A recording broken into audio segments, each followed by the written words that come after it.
It's my great pleasure to introduce our speaker for today. James Chen joins us.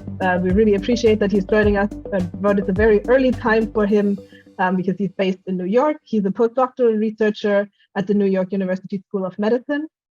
James received a PhD in molecular biophysics from Rockefeller University. He has a background in structural biology, and his current research focuses on mycobacteria and specifically on the mammalian cell entry system of the microbacteria. And he uses different cryo-electron microscopy and cryo-electron tomography methods to study the system. James, please share your screen and go ahead with your presentation. Thank you. Awesome. Great. Thank you for the kind introduction, Johanna. So I guess good afternoon, everyone. It's morning time for me. And so I'd like to introduce myself. So I'm James Chen. I'm a postdoc in the Bob-Ecker lab at NYU School of Medicine. And I'd like to thank Johanna for inviting me to this wonderful webinar series to present my talk titled Cryo-electron microscopy for the study of membrane transport complexes in mycobacteria. So I'd like to start off by giving some background information about the biological system that I'm studying in the lab.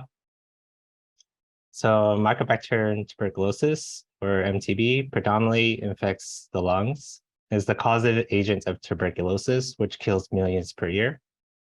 And this pathogen invades macrophages and forms a replicative niche in the phagosome, where it can utilize host-derived nutrients such as fatty acids in order to proliferate. So MTB has evolved a very complex cell envelope in order to persist in the host environment. And this cell envelope is shown here. And what we can see is that it consists of an inner membrane and an outer membrane that's separated by an aqueous periplasmic space. And this complex cell wall is a double-edged sword. While it protects the cell from antibiotics as well as the host immune response, it also severely limits the ability of nutrients to permeate into the cell.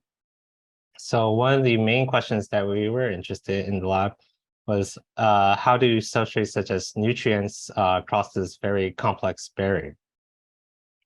And there have been several studies that suggest the mammalian cell entry, or MCE systems, are playing a role in this process. So MCE1 is an MCE system that's found in all mycobacteria and is associated with the transport of fatty acids and malicylic acids. So in media containing palmitic acid as the sole carbon source, MCE1 mutants have a reduced ability to uptake these fatty acids compared to wild-type cells. And the other MCE systems are responsible for transporting different substrates. For instance, the MCE4 transporter has been shown to import host-derived cholesterol from the host cell. So overall, it's been thought that these systems are key in acquiring nutrients from the host cell.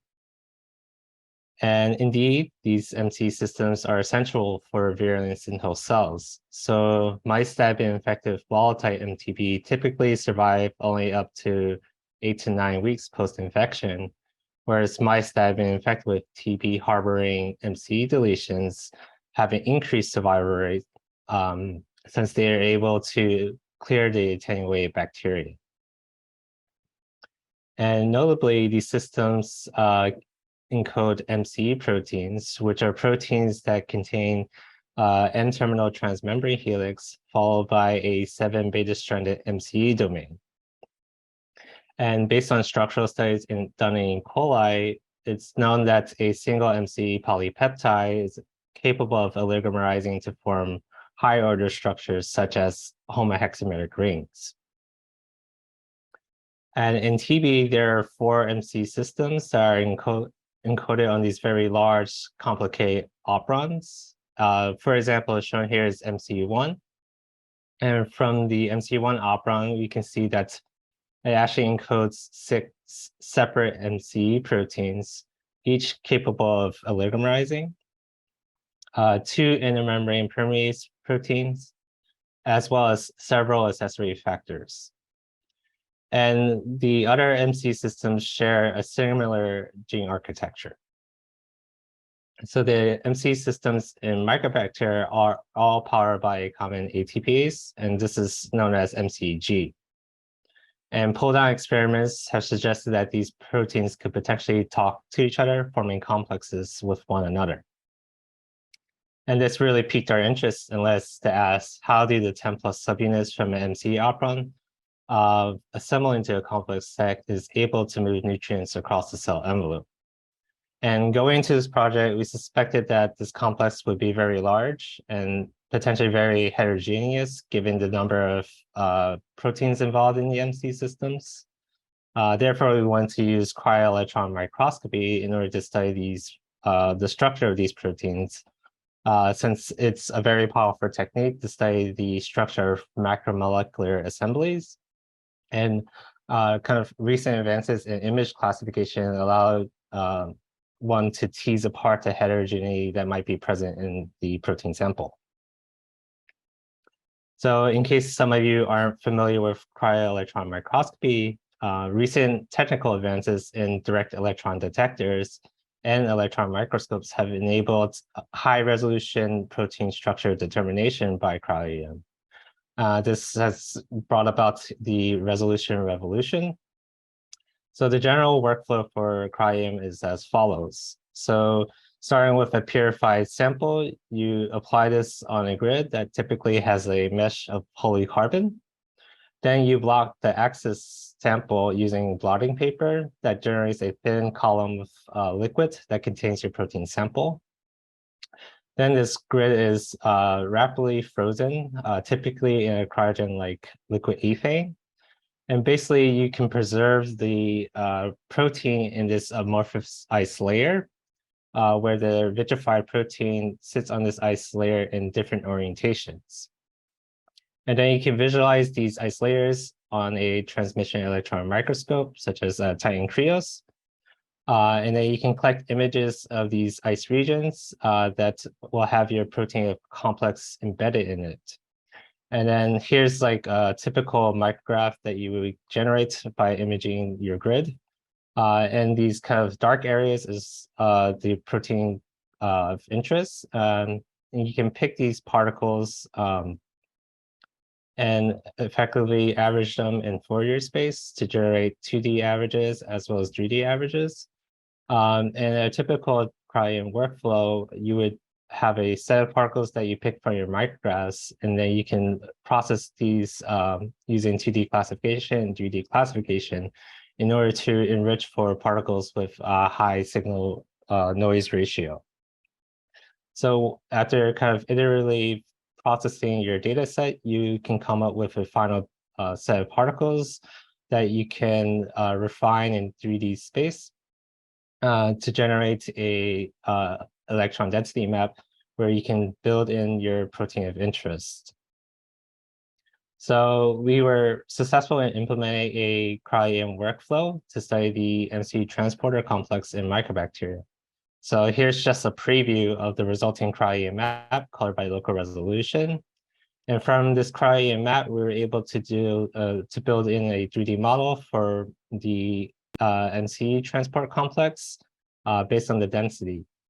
And I hope you all can appreciate how bizarre and unique the shape of this transporter complex is, which we believe has functional relevance to its role in the mycobacterial cell envelope as a nutrient transporter. However, obtaining this 3D model was a long journey and required a few creative approaches, which I would like to share in detail with you. So one of the first challenges that we encountered with complex is protein purification. So generally, recombinant expression of mycobacterial proteins is really tough since the coding genes are generally high in GC content, which affect the efficiency of transcription as well as translation of properly folded proteins.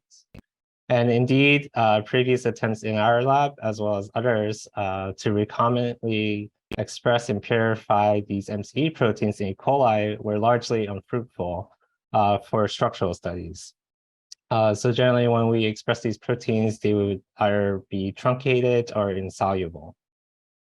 And given the previous results of protein pull downs, as well as the clustering of all these proteins within an operon, it's likely that all the proteins that are present in these 10 to 14 kilobase gene clusters may partake in the formation of an MCE system. And other studies have shown that proteins outside of these operons can also bind these transport complexes and play a functional role, such as the ATPase MCG, as well as a stabilizing role in the case of LUC-A. And in a recombinant system, all these proteins would be missing since you generally express only a couple at a time. So given this list of issues, we really were motivated to study these proteins by purifying them directly from mycobacterial cells. And that way we could study the proteins in their native environment and have them expressed under the entire mycobacterial proteome. So for endogenous protein purifications, we use Microbacteria smegmatis as a model organism for MTB, since it's a BSL-1 organism and it's fast growing. And the MCE proteins are about 80% similar between the two bacterial species. And so we employed a recombinating technique called orbit in order to introduce purification tags on the MCE proteins throughout the Microbacteria smegmatis genome. And orbit entails the expression of a RECT anilase, as well as in conjunction with a BOXB1 integrase. So you can target a specific gene of interest by electroporating a targeting oligo, which contains an ATTP sequence, flanked by some homology to the insertion sites. And basically, the RECT anilase can anneal this targeting oligo onto the gene during DNA replication.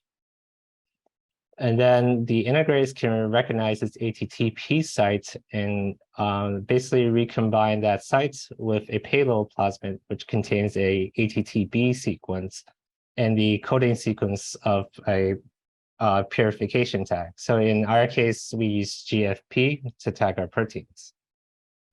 And this recombination event creates an insertion of the CDS of the purification tags in frame with the gene of interest.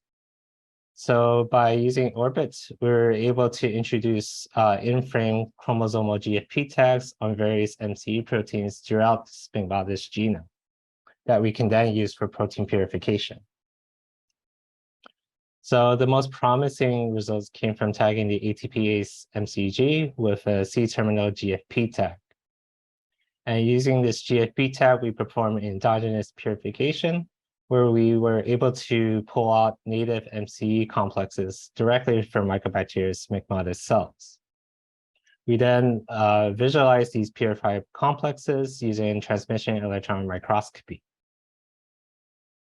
So despite the low yields from our endogenous purification, we were successful in purifying MCG, as well as its associated proteins, as shown here on the STS page shown on the left. We also verified the presence of the MCG GFP construct by Western blot. So to our surprise, when we examined this purified protein by negative stain electron microscopy, we were able to see these elongated particles that I've circled here in red that were about roughly 30 nanometers in length. And we believe that this long elongated particle correspond to the MCE transporter. So we're very excited by this result. So we moved straight into single particle cryo-EM in order to determine a high resolution structure of these particles. However, we encounter difficulty freezing this sample on Holy Carbon grids, since the particle did not seem to be present in the holes. And this is likely due to the low protein concentrations that we had to work at due to the endogenous purification. And also in our protein purification buffers, we had DDM, which is a detergent. And this likely also affects the particle distribution on the cryo-EM grid. So Kind of to circumvent this issue, we tried different grids such as quantified multi-A and lacy carbon in order to see if we can get particles to go into different sized holes. But we didn't have much luck here, as you can see from the micrographs, no particles that can be found in these grids. So ultimately, we turned to carbon support grids. And the idea with carbon support grids is that you have a physical carbon layer that's floated over the holes in the cryo-EM grid that basically provide physical surface for protein complexes to adhere to. So we repeated the freezing and froze the sample on continuous carbon grids at a higher protein concentration. And to our delight, we can now see particles that I've highlighted here in red. Although the contrast is very low, kind of low in our image, we can pick these particles and generate 2D class averages with high resolution detail of the elongated particle that we saw in negative stain EM. And this suggests that this grid condition is suitable for high resolution data collection. However, after screening a few areas of different ice thickness, it was immediately clear to us that we have predominantly see side views of our particle, which indicates preferred particle orientation bias. So preferred particle orientation is a fairly common issue in cryo-electron microscopy samples. And it's tied to how the macromolecule preferably interacts with the air-water and support-water interface on the cryo-EM grid. And this could be very problematic for high-resolution single-particle cryo-EM since you need many different views of your particle of interest in order to get an isotropic 3D reconstruction that you can confidently interpret and model into. So to tackle this problem, we use a two-pronged approach, invoking particle picking strategies as well as grid tilting. So the first approach entails using deep learning particle pickers such as Topaz in order to essentially pick underrepresented views of our particle in our cryo-EM grid.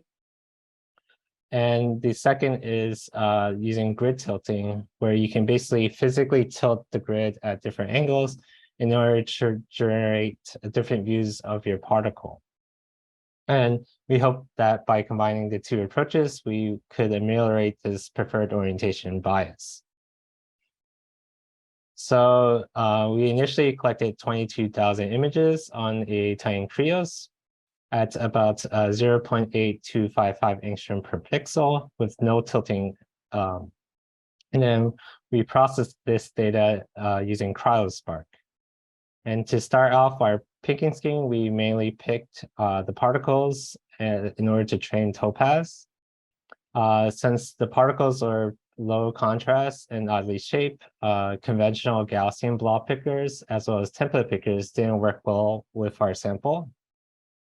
So we then took these manual picks and trained Topaz to recognize these specific particles.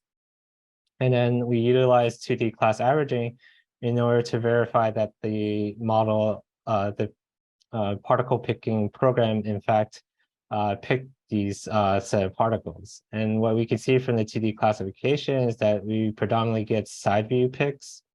And in the second row, we actually see that the program is able to pick different views of the particle.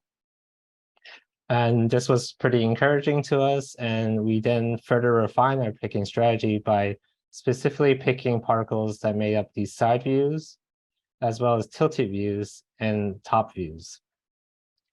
So by subselecting these particles for each unique view, we then further trained Topaz to generate 3 independent particle picking models that would recognize each unique view and that we can apply to all our micrographs.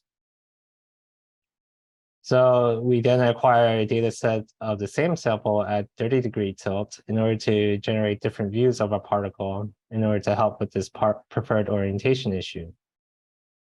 We then applied our 3 picking models to each data set.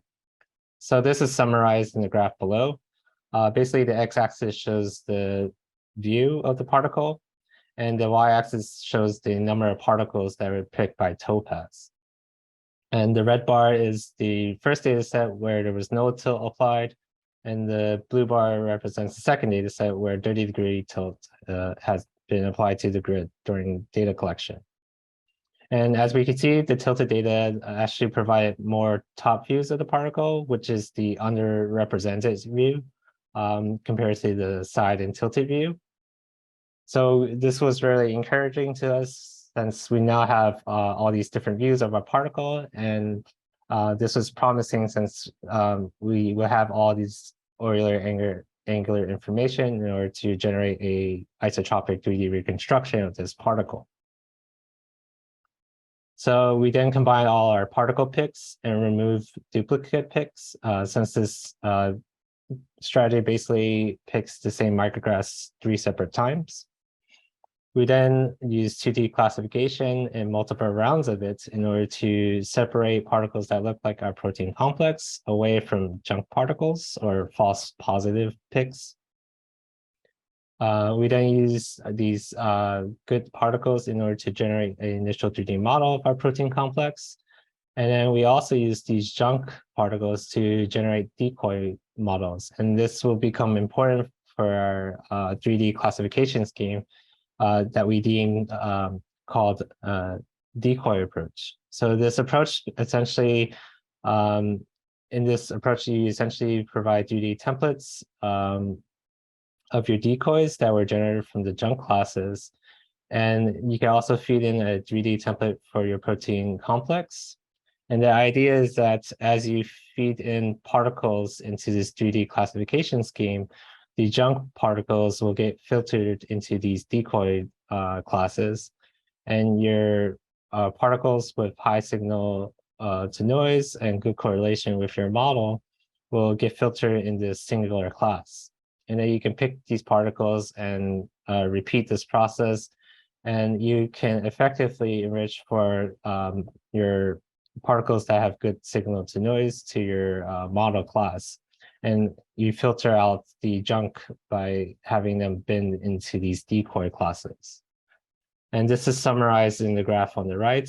And essentially, as you go through different rounds of this procedure, you basically remove all the junk in your data set. And so after 6 rounds of classification, we were successfully able to curate a set of particles for a high resolution 3D refinement. So we re-extracted the particles with a larger box size to fully encompass the entire complex of the transporter. And we then perform non-uniform refinement and 3D local refinements to obtain a map of the purified MCE complex at 2.7 angstrom resolution. So the overall cryo map is shown here, colored by local resolution. And we see that the resolution of the map ranges from 2.3 angstrom resolution to 3.2 angstrom resolution, which is more than sufficient to model in the protein backbone as well as side chains. So this was very exciting for us, but now we encountered the challenge of building a 3D model into a very large, very complicated cryo-EM map. So our fourth challenge is kind of modeling this complex. So given the nature of our endogenous protein purification, we weren't sure what protein actually made up this complex. Since we pulled down the ATPase, which is common to all the MC transporter, we could potentially have a mixture of proteins from different MCE operons. And since the mycobacterial MC systems are very divergent compared to the MC systems that are found in other bacteria, such as E. coli, it's difficult to do any homology modeling. So therefore, we sought out a hybrid modeling approach, combining information from mass spectrometry. And fortunately, now there's AlphaFold, so we combine the mass spectrometry with AlphaFold structure predictions and manual building into the cryo map. So this hybrid approach is summarized in this slide. Basically, mass spectrometry revealed that the purified sample contained mainly MC1 proteins. And we also observed the presence of MCE proteins, which is consistent with the literature that MCEG potentially binds multiple MCE transporters. And so now we had like a list of potential proteins that could be in this cryo-EM map. So we use these mass spec hits to kind of guide our AlphaFold predictions. So we would just kind of predict the structures of the different hits in our mass spec data. And then using these predicted structures, we manually docked them into the cryo-EM map and built and refined them into the cryo-EM map to see whether they fit or not. And as an example, here's the fit for MC1F in a specific region in the cryo-EM map. We can see that the side chains fit quite nicely into this experimental density.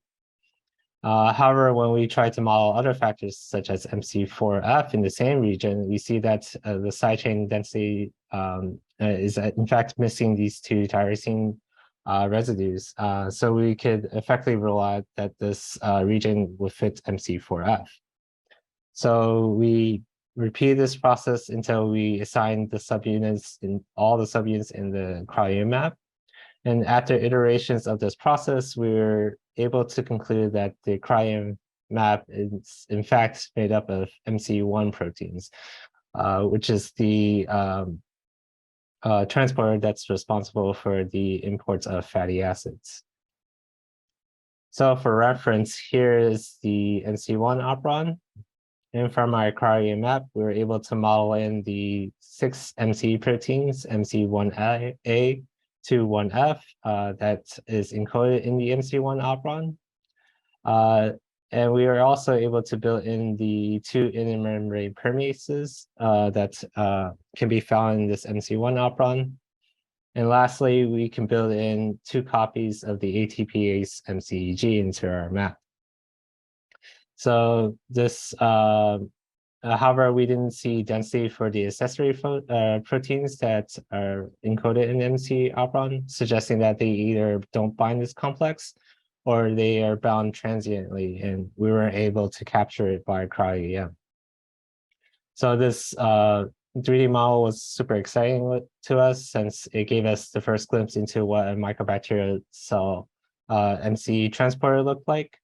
And basically, given the dimensionalities of this complex, we see that it could potentially span the mycobacterial cell envelope, which has a periplasmic space of roughly 20 nanometers thickness. And from our structure, we can see that the MC1 complex can actually be divided into 4 major components, which I've highlighted here: the portal, the needle, the ring, and the ABC transporter. So I'd like to give some details about this MC transporter complex in the next series of slides.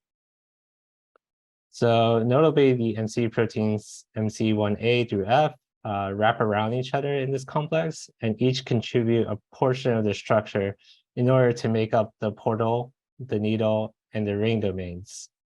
So at the top of this heterohexameric assembly, we find the portal domain, which we believe lies most proximal to the mycobacterial outer membrane. And this portal domain houses a beta barrel, where the 6 MCE proteins contribute 1 beta strand each in order to form an entrance into the MC1 complex. And interestingly, we find density for a mycolic acid-like ligand that's bound just below this beta barrel, making extensive interactions with this MC1E loop. And this loop protrudes into the portal domain. So we think that this region likely acts as a substrate recognition site or substrate binding site for the MC1 transporter. And the portal domain directly feeds into the needle domain, which is composed of the alpha helical region of each MCE protein. And this needle domain contains a large cavity that's lined with hydrophobic residues, which I've colored here in yellow, which may provide shelter passage for hydrophobic molecules such as fatty acids that in order to traverse the periplasmic space. Indeed, in our cryo-EM map, we can find extra densities that I've colored here in magenta, which may correspond to co-purified mycolic acids or fatty acids. The needle domain directly leads into the ring domain, which is anchored to an ABC transporter via interactions between the transmembrane helices of each MCE protein and the permease subunits of the ABC transporter. And this network of interactions position the ring domain directly above the cavity of the permease subunits, thus linking the tunnel of the needle with the outward-facing substrate binding of the ABC transporter. And in our cryo-EM map, we observe a series of pore lining loops that can be found in the ring domain that sit at the junction between these two spaces. So a top view of these loops shows us that they in fact close off the lumen of the needle from the ABC transporter. In a homologous system found in E. coli, we know that these loops are dynamic and can adopt open and closed conformations, suggesting that these loops potentially could participate in a potential gating mechanism to regulate the flow of substrates in the MC1 needle. Sorry, was that a question? I think there was somebody accidentally unmuting, but it should be fine. Everybody, please keep your microphone muted. Okay. Sorry about that. All right. Cool. Yeah. So potential gating mechanism could be at play here. So while we were building the structure, we observed quite a bit of heterogeneity around the inner memory region. So we wanted to perform 2D classification and focusing just on the inner memory region in order to sort out our consensus set of particles into 4 major classes. So when we look closely at these 4 classes, we see that A and B contain this extra density that's found in the inner memory region. And these 2 classes look very similar, so we actually end up combining these into 1 class. And likewise, class C and D were very similar, and we combine these into a singular class. So overall, when we look at this region, we see 2 major classes in our cryo-EM sample, which I'll detail in the next slide. So shown here are the 2 major classes that we find in the inner memory region that are colored by protein subunits. And with closer inspection of these classes, we see that the 2 classes differ by the presence of this additional protein factor that's bound near the transmembrane helix of MC1C. And given the heterogeneity in our protein purification, which was done endogenously, we weren't sure what this unknown protein was. So we scoured our mass spec data as well as the AlphaFold predictions in order to find out what this unknown protein was, but we didn't have much luck. And judging by the density of this protein, we knew that it was some type of small integral membrane protein with 4 transmembrane helices, which is probably why mass spec failed to detect it, since it's mainly hydrophobic in nature. So this led us to our 5th challenge, which entailed kind of identifying what this unknown protein was. So in order to identify this protein, we used the cryo-EM density to first trace in the alpha carbon backbone of this subunit. Since there wasn't enough resolution in this region to build each side chain de novo, aside from a few bulky hydrophobic residues. We then use this alpha carbon skeleton as a template for fold-seq in order to do a protein structure search. And by searching the AlphaFold database, we were able to find a high confidence match with Msm 3032, which we now call LUCB, which is a uncharacterized putative membrane protein. And when we build in LUCB into our experimental map, we see that it agrees quite well with the density in this region. And this was really cool to us since we're able to identify a novel native binding partner of our MCE complex just from the cryo-EM map alone. And LUCB doesn't correspond to any proteins that have been known to bind the MCE complexes in mycobacteria. So to summarize the structural work, I would like to reiterate the question, how do the mycobacterial MCE proteins assemble to transport nutrients across the cell envelope? And to answer this question, we use single particle cryo-EM to solve a high resolution structure of the endogenous MC1 complex. And our cryo-EM structure allows us to put forth a model for how mycobacteria such as MTB are able to import fatty acids from the host cell. So the MC1 complex first assembles at the cell envelope, and then substrates such as fatty acids or mycolic acids can bind the portal domain and enter the complex. And then these substrates funnel down the hydrophobic tunnel that's found in the needle domain. And then the substrates must pass through the ring domain in order to access the substrate binding pocket of the ABC transporter. And then MCG hydrolyzes ATP, which energizes the transport of these substrates into the inner membrane or cytoplasm, where they could be utilized. And additional factors such as LUC-B may bind and regulate these transport systems. So I like to summarize the challenges that we face studying the structure of these mycobacterial transporters and also the solutions that we came up. So the first challenge was protein purification of a large multi-subunit mycobacterial transport complex. And we were able to resolve this by introducing chromosomal tags in the mycobacterial genome that we can utilize for endogenous protein purification. We then had a second challenge where when we purified these samples, we had low particle counts on our cryo-EM grids. And this was likely tied to our low protein concentrations as well as to detergent that was present in our purification buffer. And to ameliorate this issue, we use carbon support grids in order to have the proteins physically deposit on a physical substrate for cryo-EM analysis. And thirdly, our third challenge that we encountered was preferred particle orientation.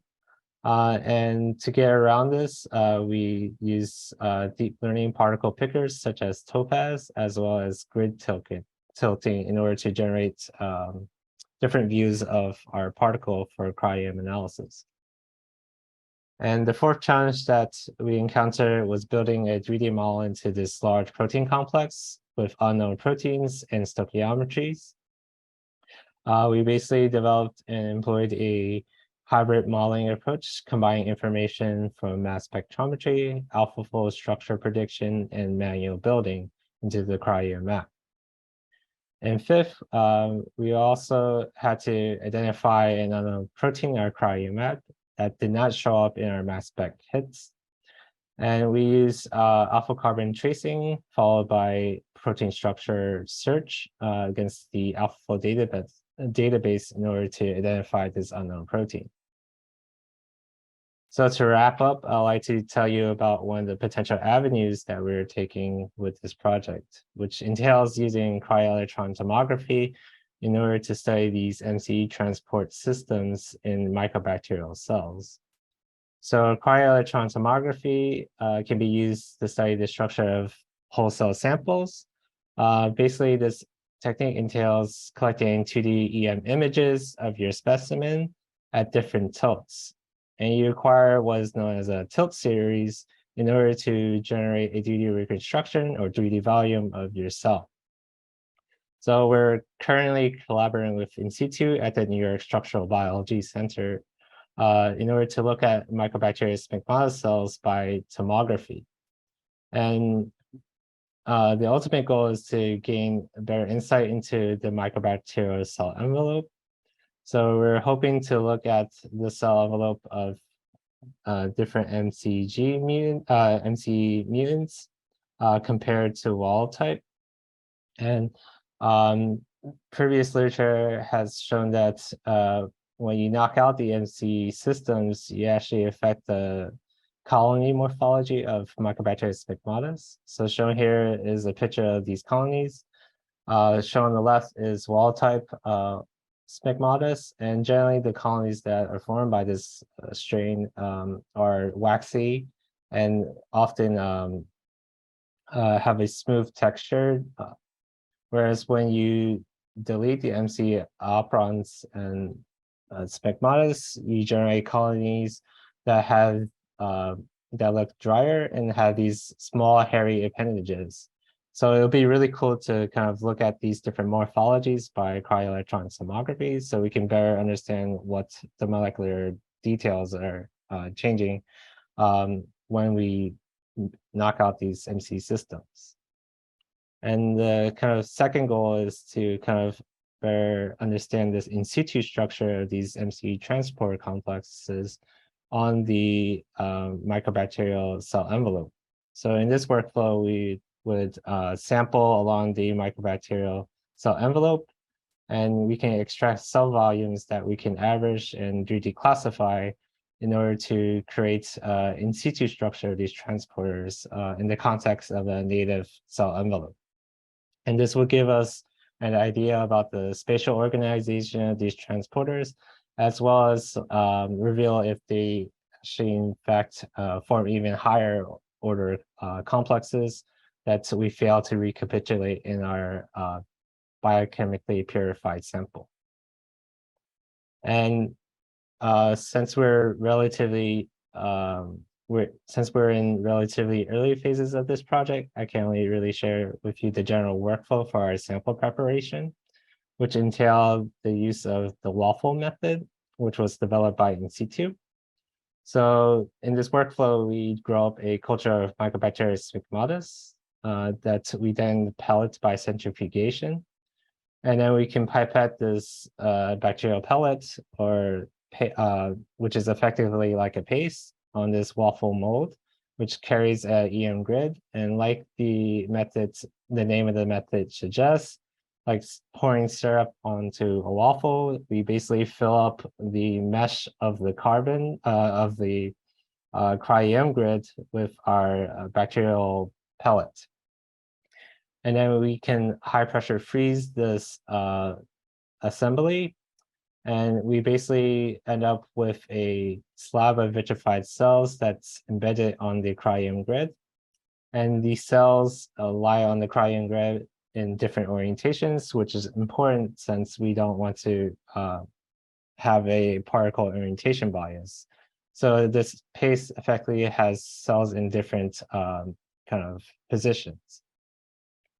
And then we can thin this slab of vitrified cells using cryo-fib milling.